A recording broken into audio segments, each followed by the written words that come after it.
राधे राधे। आप सबके राधे सके चैनल में स्वागत है। भगवान से आशा करते हैं कि आप सब लोग अपने घर में स्वस्थ होंगे, सुरक्षित होंगे, हम भी हैं। जैसा कि 14 दिसंबर को मोक्षदा एकादशी मार्गशीर्ष शुक्ल पक्ष की है और साथ में इसी दिन गीता जयंती भी होती है। गीता जयंती जो भगवान श्री कृष्ण ने गीता के उपदेश सुनाए थे, वो 18 अध्याय गीता जयंती, उसी दिन की ये गीता जयंती है। इस दिन हमें गीता की पूजा जरूर करनी चाहिए, गीता का 18वां अध्याय भी जरूर पढ़ना चाहिए और भगवान से प्रार्थना करनी चाहिए कि हम और हमारा परिवार सब सुरक्षित रहे। और साथ में इस दिन मोक्षदा एकादशी है। उसकी कथा कुछ इस प्रकार है। श्रीमन नारायण नारायण नारायण, लक्ष्मी नारायण नारायण नारायण, श्रीमन नारायण नारायण नारायण। हे नाथ नारायण वासुदेवा, हे नाथ नारायण वासुदेवा, हे नाथ नारायण वासुदेवा, श्रीमन नारायण नारायण नारायण, तुलसी नारायण नारायण नारायण, श्रीमन नारायण नारायण नारायण।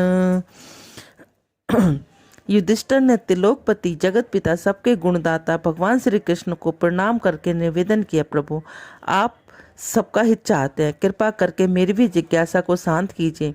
मैं जानना चाहता हूँ कि मार्गशीर्ष माह के शुक्ल पक्ष की एकादशी को किस नाम से जाना जाता है और उस दिन किसकी देवता की पूजा की जाती है, उसके पूजन की क्या विधि है, कृपा कर विस्तार के साथ बतलाइए। उत्तर में भगवान श्री कृष्ण बोले, राजन तुम्हारा प्रश्न अति उत्तम है, इसमें संसार में तुम्हारी बड़ाई होगी। अब अपने प्रश्न का उत्तर ध्यान से सुनो। मार्गशीर्ष माह के शुक्ल पक्ष की एकादशी का नाम मोक्षदा एकादशी है।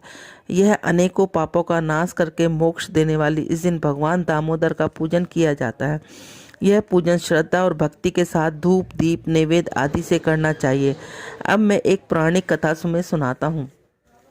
एक प्राचीन नगर था गोकुल।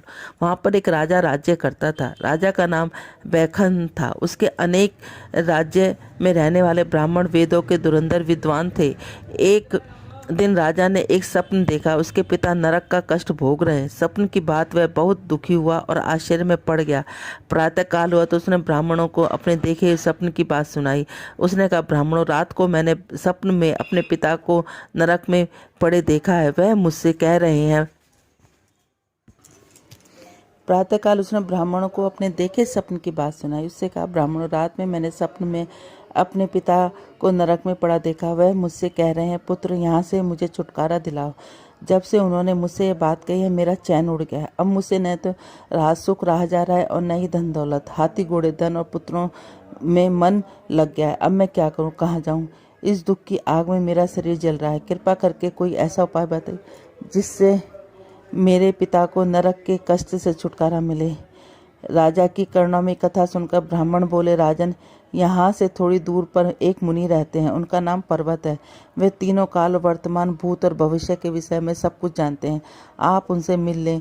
अब आपको इसका उपाय अवश्य बता दें। ब्राह्मणों के निर्देश के अनुसार राजा पर्वत मुनि के आश्रम पर गए।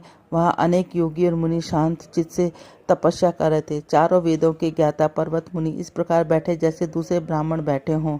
राजा ने उन्हें दंडवत प्रणाम किया।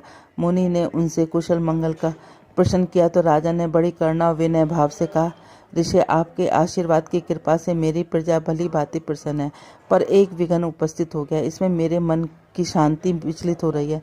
मैं मन की शांति प्राप्त करने का उपाय जानने की इच्छा से आपकी सेवा में प्रस्तुत हुआ हूँ। पर्वत मुनि ने आंखें मूंदकर कुछ देर तक भूत और भविष्य का विचार किया। फिर बोले, राजन, आपने योग बल से मुझे मेरे पिता का सब वृत्तांत बता दिया। उन्होंने पूर्व जन्म में अपनी पत्नियों से भेदभाव किया। बड़ी रानी से के कहने में आकर उन्होंने अपनी दूसरी पत्नी को, जो उनसे ऋतुराज दान की प्रार्थना कर रही थी, निराश कर दिया था। इस पाप कर्म के फलस्वरूप वे नरकगामी हुए। यह सुनकर राजा बेसंख यातना पूर्वक बोले, मुझे कोई ऐसा उपाय बताइए, मुझे कृपा करे, जिसके करने से इस पाप से मेरे पिता छुटकारा पा सके। मुनि बोले, राजन, मार्गशीर्ष महीने की शुक्ल पक्ष की एकादशी का उपवास करें। यह उपवास के फल का आप अपने पिता के नाम का संकल्प छोड़ दें। उस एकादशी के व्रत के प्रभाव से अवश्य ही आपके पिता के पाप का नाश हो जाएगा और वे नरक से छुटकारा प्राप्त कर लेंगे। वे अवश्य ही मोक्ष पा लेंगे। पर्वत मुनि के कथन के आश्वासन होकर राजा गोकुल लौट आए। वहां आकर उन्होंने पूरे परिवार के साथ मोक्ष एकादशी का व्रत किया। उस व्रत के पुण्य को अपने पिता के नाम संकल्प कर दिया। बस फिर पर्वत मुनि के कथा अनुसार ही राजा के पिता ने नरक के कष्टों को छुटकारा प्राप्त कर लिया। स्वर्ग में जाते उसने अपने पुत्र से कहा, पुत्र, तुम्हारा कल्याण हो। इस मोक्ष एकादशी का जो कोई भी व्रत करता है उसके सभी पापों का नाश हो जाता है और अंत में स्वर्ग को चला जाता है। मोक्ष प्राप्त करने के लिए इससे अच्छा कोई और व्रत नहीं है। जो कोई इस एकादशी की कथा को श्रद्धा और से भक्ति के साथ सुनता या पढ़ता है वह वाजपेयी यज्ञ को करने का सब फल प्राप्त कर लेता है। इस मोक्ष प्राप्ति के लिए चिंतामणि समझा जाइए। मोक्ष एकादशी के दिन दामोदर भगवान की पूजा तुलसी मंजरी से या धूप से करनी चाहिए। बेल पत्र के फल का सागर करना चाहिए।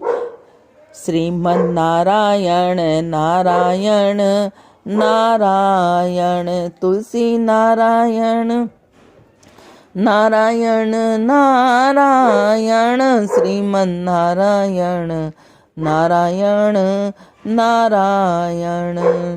हे नाथ नारायण वासुदेवा, हे अथ नारायण वासुदेवा, हे नाथ नारायण वासुदेवा। श्रीमत् नारायण नारायण नारायण तुलसी नारायण नारायण नारायण श्रीमन नारायण नारायण नारायण।